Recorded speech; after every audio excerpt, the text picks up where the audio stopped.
mungkin Mbak Leli kalau masih belum puas nanti bisa ditanyakan lebih lanjut ya. Kemudian ada tadi dari mahasiswa Fakultas Hukum Mas Dias ya, menanyakan kepada Pak Dokter Dani ya terkait tentang perlindungan tenaga medis itu bagaimana dok? Apa ada SOP khusus untuk melindungi tenaga medis sehingga dalam pekerjaannya dia terlindungi merasa aman gitu? Monggo Pak Dokter. Iya, terima kasih Mas Dian ya. Jadi begini, kita itu di rumah sakit terutama sebagai medis dan paramedik itu menerapkan yang namanya universal precaution. Jadi semua pasien itu dianggap sebagai pasien infeksius. Infeksius dalam arti dia bisa menularkan penyakit ke tenaga kesehatan. Jadi HIV itu dengan hepatitis B, hepatitis C itu sama gitu loh. Jadi tidak ada bedanya gitu loh. Jadi kita tidak perlu terlalu takut untuk HIV itu. Itu sama dengan hepatitis, sama dengan penyakit infeksi lain itu sama. Jadi kalau di rumah sakit kita pakainya itu universal precaution. Jadi artinya kalau tenaga kesehatan itu melakukan penanganan ke pasien, entah itu pasang infus atau paramedik itu membersihkan air seni atau kotoran dari pasien, itu harus menggunakan APD, alat pelindung diri namanya. Itu di SOP-nya adalah semua harus menggunakan itu, entah itu pasien apapun itu kita anggap sebagai pasien infeksius. Jadi kita kadang tidak tahu pasien yang kita tangani itu adalah pasien HIV gitu, kadang seperti itu, atau ini pasien hepatitis B, itu kita tidak tahu gitu loh, karena memang mungkin belum pernah diperiksa, mungkin memang pasiennya tidak bilang. Makanya kalau di rumah sakit itu kita pakainya itu semua tindakan harus menggunakan APD. Jadi suntik, kemudian membersihkan kotoran. Bagi kami dari dokter itu pada saat melakukan pemeriksaan itu harus pakai cuci tangan, hand hygiene ya. Hand hygiene ada 6 langkah, itu kita harus SOP-nya harus itu. Sebelum ke pasien dan setelah ke pasien harus cuci tangan. Itu sebenarnya adalah upaya universal precaution itu. Gitu Pak Buku. Terima kasih ya. Pak Dokter Dani. Mungkin nanti Mas Dias kalau ada yang masih ditanyakan lebih lanjut mungkin bisa menghubungi Pak Dokter Dani ya. Kemudian ini dari Mbak Ratna ya, terkait upaya KPA dalam menyadarkan masyarakat yang terjangkit HIV/AIDS ya, agar mau mungkin memeriksakan dirinya gitu kan. Kemudian terkait juga komentar terkait penularan HIV/AIDS di lingkungan lembaga pemasyarakatan mungkin ya. Ini ada aspek-aspek hukumnya, mungkin nanti Bu Suni ikut mengomentari juga ini mungkin nanti. Monggo Pak Sukamto. Oke, terima kasih Mbak Ratna dan audien yang kami hormati.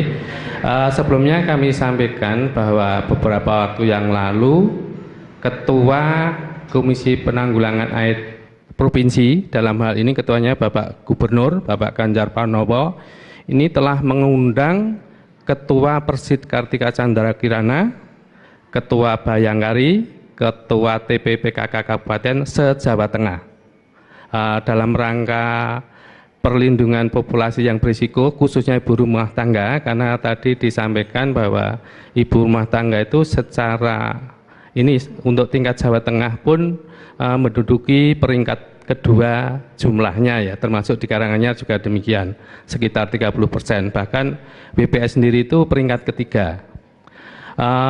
Diharapkan memang peran dari ibu-ibu ini sangat strategis di dalam nanti menyampaikan sosialisasi ini kepada ibu rumah tangga ya, melalui 3 jalur tadi. Kemudian dari KPA sendiri, waktu itu sudah ada MOU ya dari Gubernur kepada Ketua Persid, Ketua Bayangkari dan Ketua TPPKK. Kemudian dari KPA sendiri itu juga sosialisasi itu tidak ada henti-hentinya sampai ke tingkat desa, PKK desa, kecamatan. Kita sudah berkali-kali melakukan sosialisasi kepada khususnya ibu rumah tangga ya melalui PKK. Kemudian di dalam sosialisasi itu kan kita memberikan leaflet tentang pengetahuan dasar HIV/AIDS seperti yang telah disampaikan Dr. Dani tadi. Kemudian kita di dalam leaflet itu kita cantumkan layanan di rumah sakit, termasuk layanan untuk tes HIV ke klinik PCT. Itu kita cantumkan dan kita berikan kontak person. Kemudian pada kesempatan ini kami sampaikan bahwa upaya pencegahan atau penanggulangan HIV itu mudah dipahami, sehingga masyarakat itu sekarang sudah banyak yang memahami. Oh ada masyarakat kok sakitnya seperti itu, sudah menduga mengarah itu terkena HIV, itu kelihatannya sudah tepat ya, karena mereka sudah tahu, walaupun sementara ini masih belum terbuka karena masih khawatir mungkin masih ada perlakuan diskriminasi dan sebagainya. Nah, upaya pencegahan itu sebenarnya ada 5 langkah. Kalau kita singkat hanya A, B, C, D, E. Mungkin kalau ini kita terjemahkan bahasa Indonesia, kalau aslinya kan abstinensia, be faithful, kondom, drug, kemudian education ya. Intinya A itu jangan melakukan hubungan seks sebelum menikah. Ini ditujukan pada generasi penerus bangsa ya. Itu jangan sampai generasi muda itu terkena HIV, karena sekarang usia produktif sudah banyak. Itu prioritas pertama. Kemudian B, bersikap setia terhadap pasangan. Ini bagi pasangan yang sah ya, karena kita sering disangka dengan pasangan yang mana gitu ya, dengan pasangan yang sah. Kemudian C, gunakan kondom apabila melakukan hubungan seks yang berisiko ya. Pengertian hubungan seks berisiko mungkin nanti bisa dibahas lebih lanjut. Kemudian D, ini kaitan dengan yang mungkin di lembaga pemasyarakatan ya. Drug ini hindari penggunaan narkoba, khususnya narkoba suntik. Tadi sudah dibahas kaitannya dengan penggunaan alat suntik dan sebagainya. Kemudian E itu edukasi kepada masyarakat tentang pengetahuan dasar HIV yang benar. Termasuk mitos-mitos itu kita selalu sosialisasikan pada masyarakat, bahwa sebenarnya HIV itu tidak mudah menular ya. Penularannya itu hanya melalui cairan tubuh tadi ya.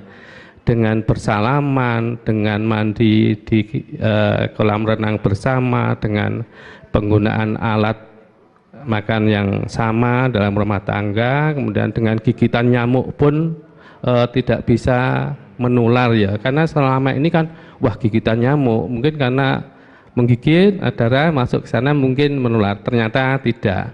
Termasuk seperti penyakit TBC misalnya, dengan bersin menular, sedangkan HIV tidak menular lewat bersin.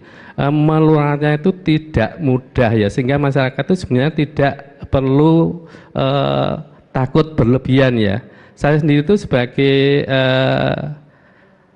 anggota KPA, staf KPA itu kita sering kumpul-kumpul dengan ini ya, ODA ya, karena ODA di Karanganyar itu kemarin datanya itu 163 yang tahun 2005 ya, meninggal 8, sebelumnya meninggal sudah 68 secara kumulatif, sehingga total sudah 76 ya, yang sudah ikut pendampingan termasuk untuk akses ARV dan sebagainya itu sekitar 106 gitu.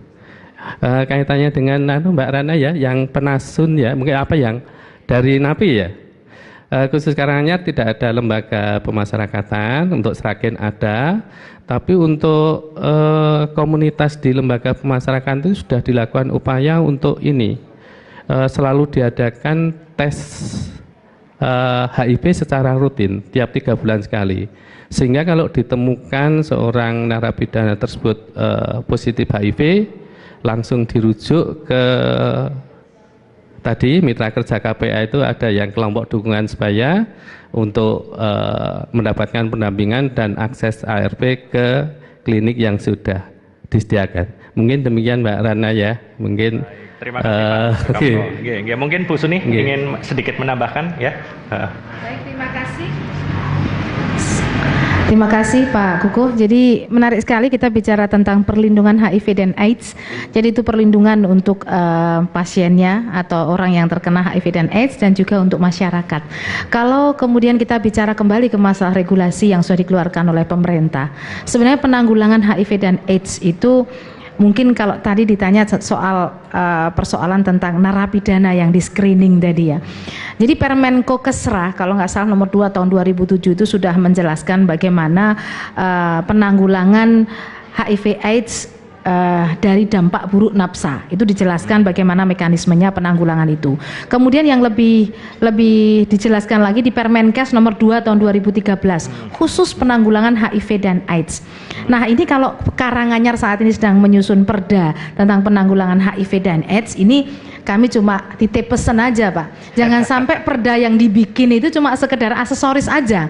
Artinya pasal-pasal atau klausul yang ada di dalam perda penanggulangan HIV dan AIDS ini tidak bisa dijalankan, tidak bisa diimplementasikan. Karena sering-sering kita lihat peraturan daerah yang disusun ini karena amanat undang-undang lah, atau amanat dari peraturan yang lebih tinggi, pokoknya daerah itu yang penting duwe lah penanggulangan HIV dan AIDS. Tapi begitu kita mau jalankan, kita gunakan, kita nggak bisa menggunakan pasal-pasal yang ada di situ. Termasuk tadi karena kebetulan yang ditanyakan tentang bagaimana napi ya, napi itu memang betul ya apa yang disampaikan oleh Bapak dari Pak Yanto ya, Pak itu bahwa beberapa lembaga pemasyarakatan itu sebelum menerima napi mereka harus melakukan screening dulu.